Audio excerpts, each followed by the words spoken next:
Il existe un schéma dans l'histoire qui a détruit 3 superpuissances mondiales au cours des 5 derniers siècles. Et en ce moment même, les États-Unis suivent exactement le même schéma, étape par étape, décision par décision, presque comme si nous lisions le même script qui a mené à la catastrophe à chaque fois. L'Espagne était l'empire le plus riche de la planète. Ils contrôlaient la moitié de l'or et de l'argent du monde. Leur armée dominait l'Europe. Leur monnaie était acceptée partout. En moins d'un siècle, ils étaient en faillite, une puissance de second ordre qui ne s'est jamais relevée. La Grande-Bretagne dirigeait le plus grand empire de l'histoire humaine. Le soleil ne se couchait jamais sur le territoire britannique. La livre sterling était la monnaie de réserve mondiale. En quelques décennies, l'empire avait disparu. La monnaie s'était effondrée.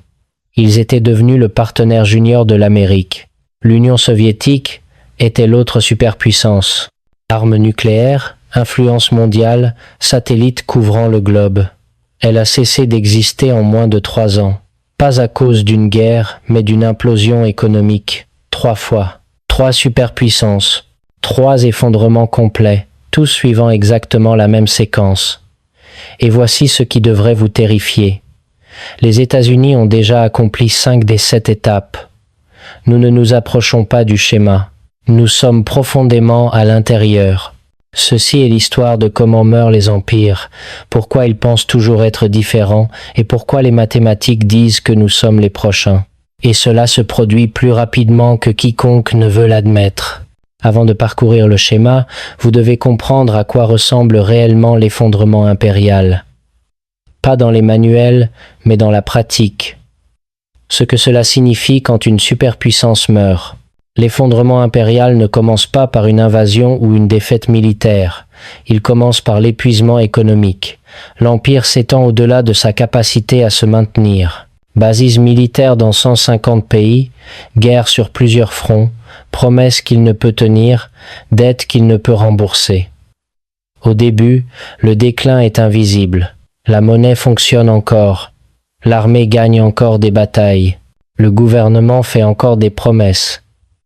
Mais sous la surface, les fondations se fissurent. Les ressources sont mal allouées, la capacité productive se réduit, les meilleurs et les plus brillants partent. Puis vient l'accélération. Les alliés commencent à se couvrir, les ennemis testent les limites, les partenaires commerciaux cherchent des alternatives, le statut de monnaie de réserve s'érode, et soudain, les avantages qui vous rendaient puissants deviennent des vulnérabilités. Votre monnaie, autrefois demandée par tous, revient en masse au pays. Votre armée, déployée à travers le monde, devient insoutenable. Vos promesses, autrefois garanties par la force, deviennent des mots vides. Ce n'est pas théorique. C'est ce qui est arrivé à l'Espagne, à la Grande-Bretagne et à l'Union soviétique. Et c'est arrivé parce qu'ils ont pris exactement les mêmes décisions que nous prenons maintenant. Ils croyaient que leur pouvoir était permanent. Ils se sont surétendus militairement. Ils ont dévalué leur monnaie.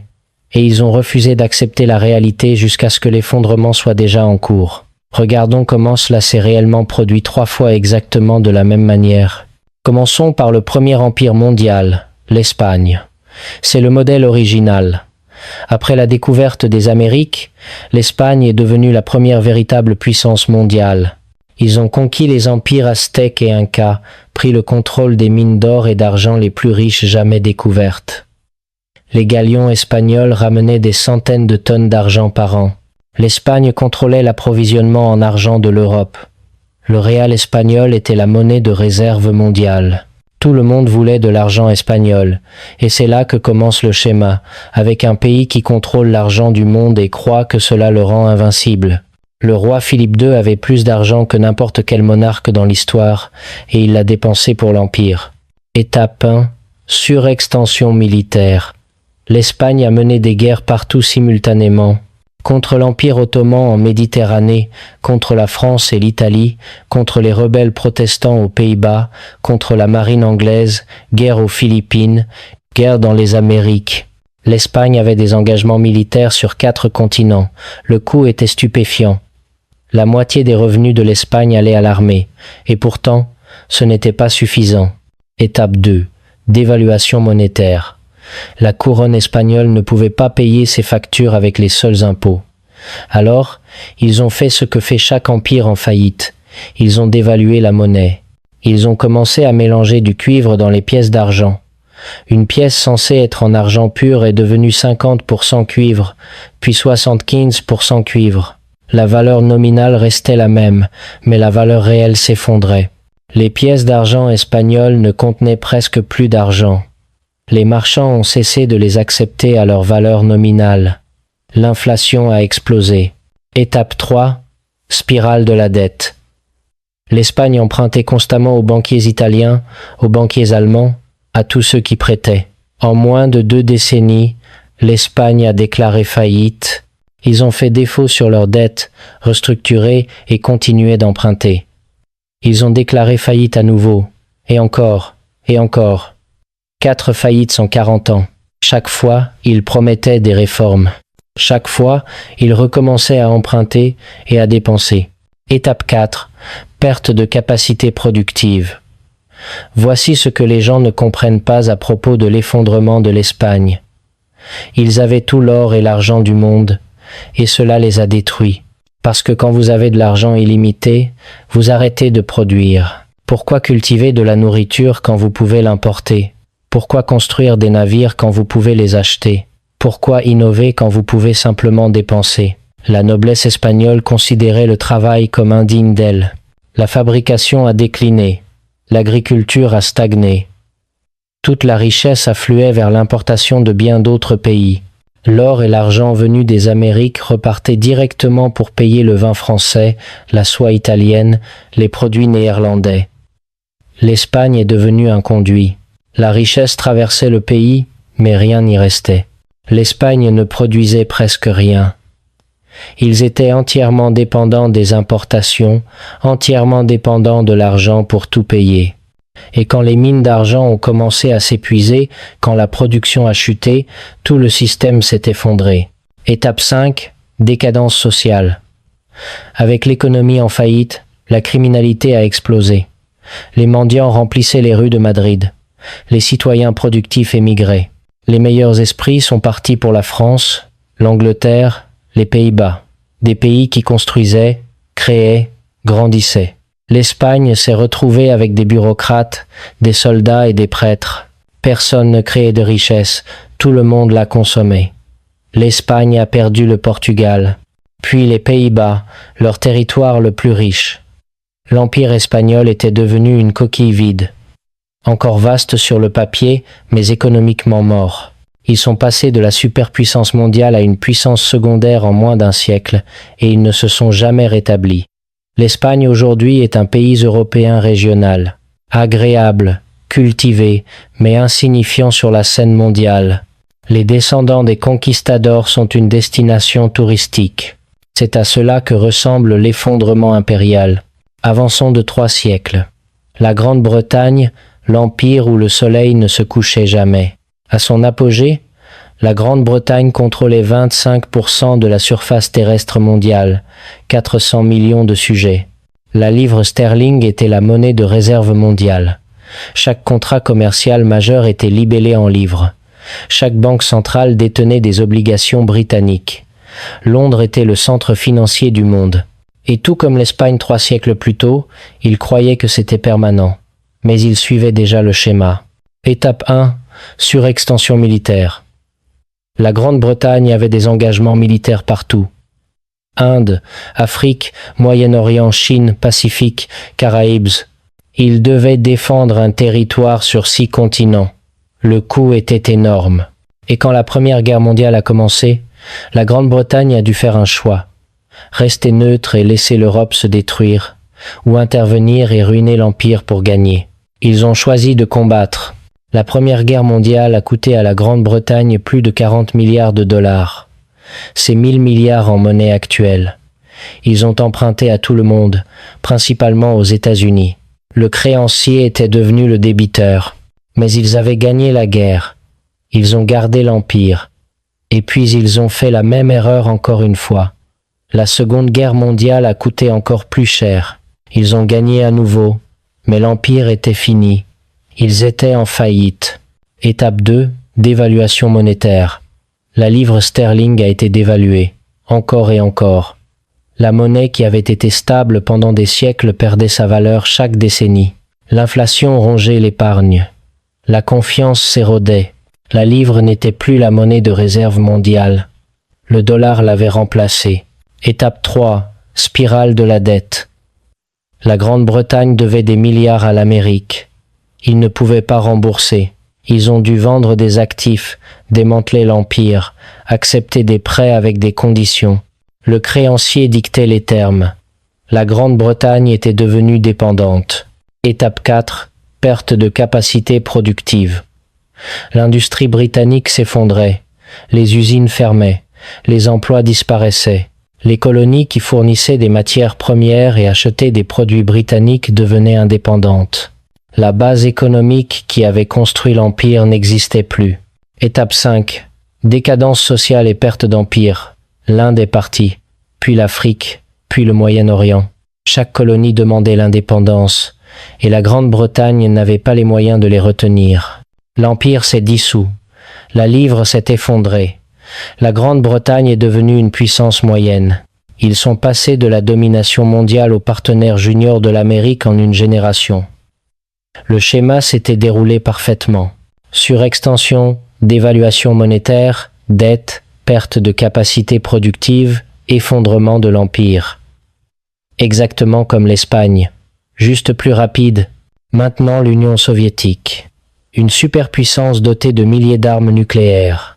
Une économie planifiée, une influence mondiale, des alliés sur tous les continents, l'armée rouge, le KGB, des satellites en orbite, tout semblait permanent.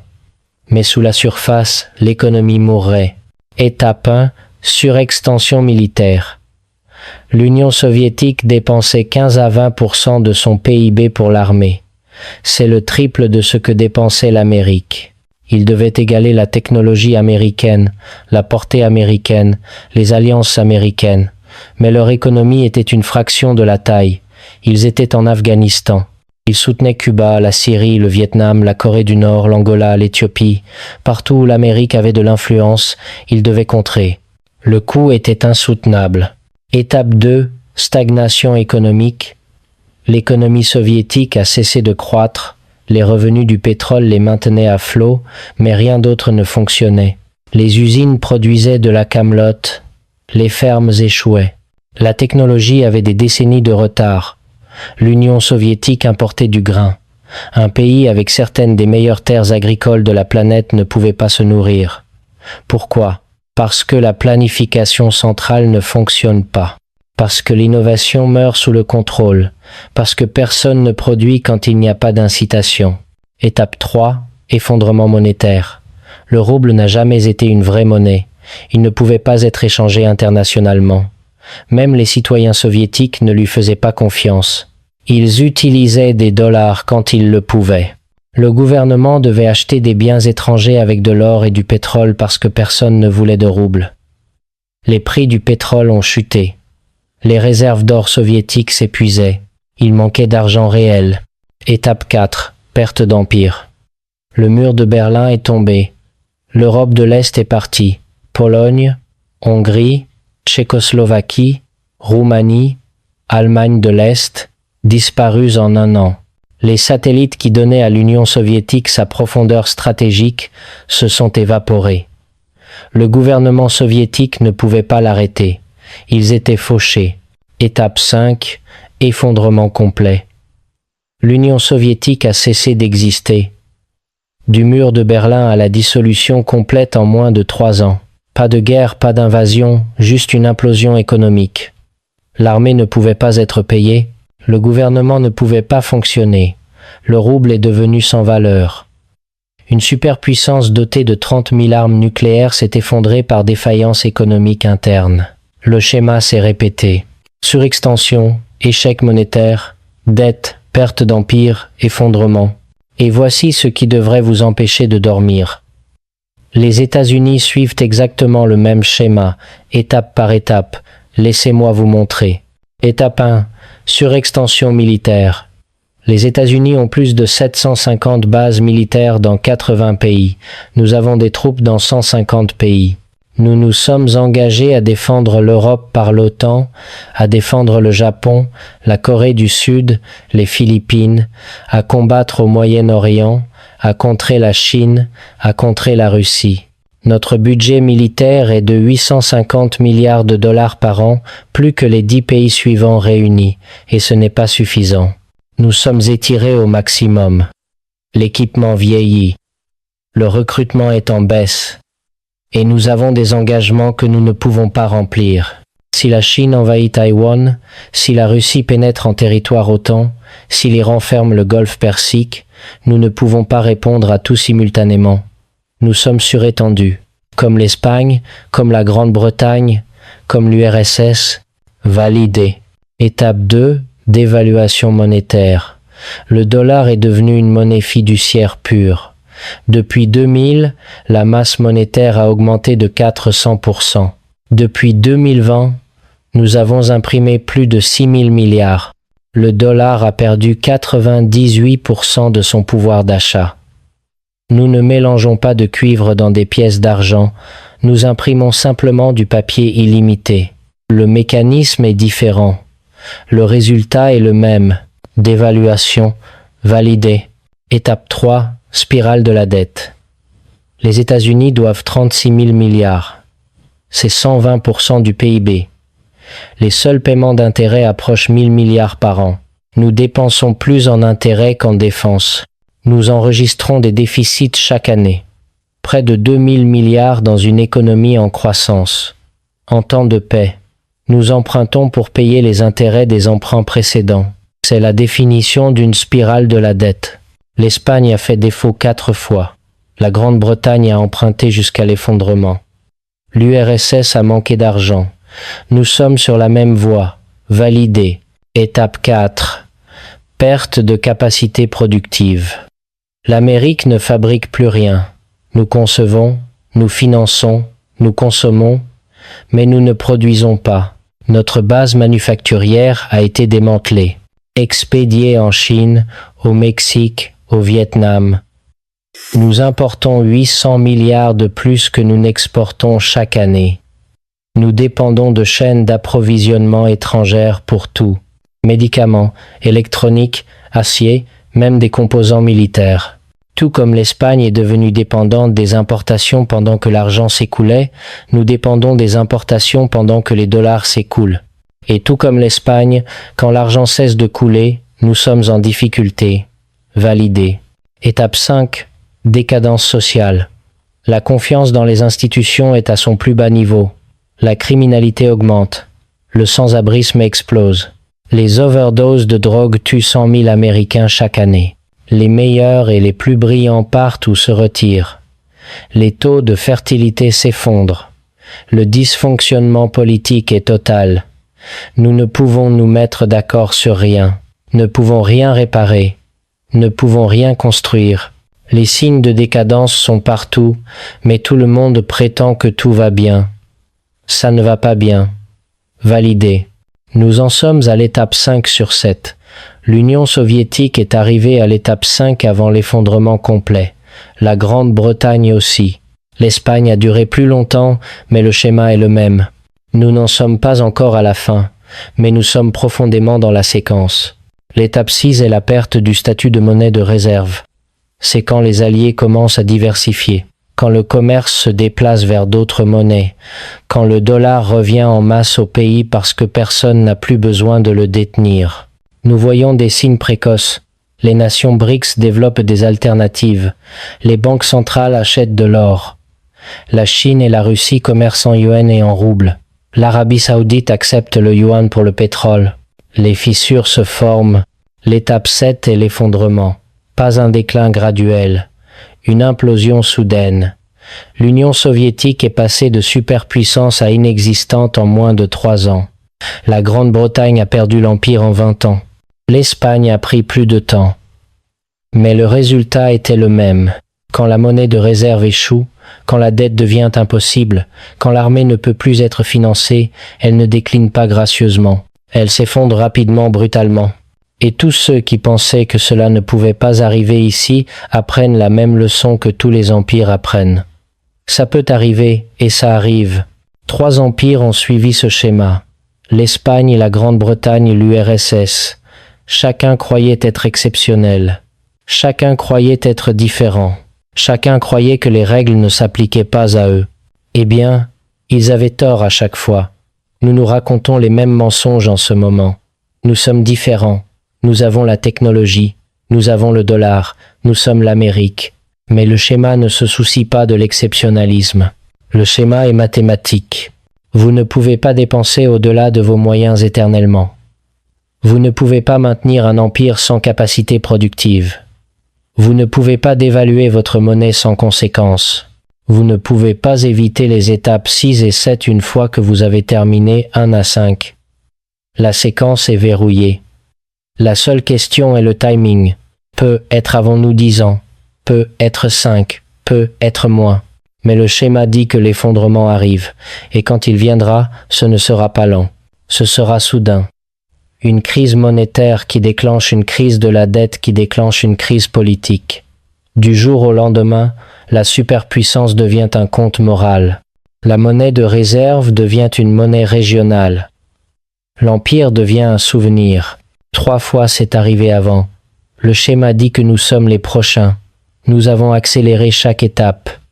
Imprimé plus d'argent, augmenté plus de dettes, étendu les engagements militaires, vidé la production, fracturé la société. Nous ne marchons plus sur le chemin. Nous sprintons dessus. Et la fin est visible si vous connaissez le schéma. Peut-être trouverons-nous une issue. Peut-être que l'Amérique peut faire ce que l'Espagne, la Grande-Bretagne et l'Union soviétique n'ont pas pu faire. Peut-être que nous allons réformer, reconstruire, restaurer. Peut-être que cette fois est vraiment différente. Mais le schéma dit le contraire. Les mathématiques disent le contraire. Et l'histoire, qui a vu les empires mourir de la même manière encore et encore, dit que nous sommes sur le point d'apprendre la leçon à la dure. Si cela vous a ouvert les yeux sur où nous en sommes réellement dans la séquence, abonnez-vous, car lorsque nous atteindrons les étapes 6 et 7, vous voudrez comprendre ce qui s'est passé et pourquoi. Les réponses ne se cachent pas dans le futur. Elles sont écrites dans le passé et je vous montrerai où regarder.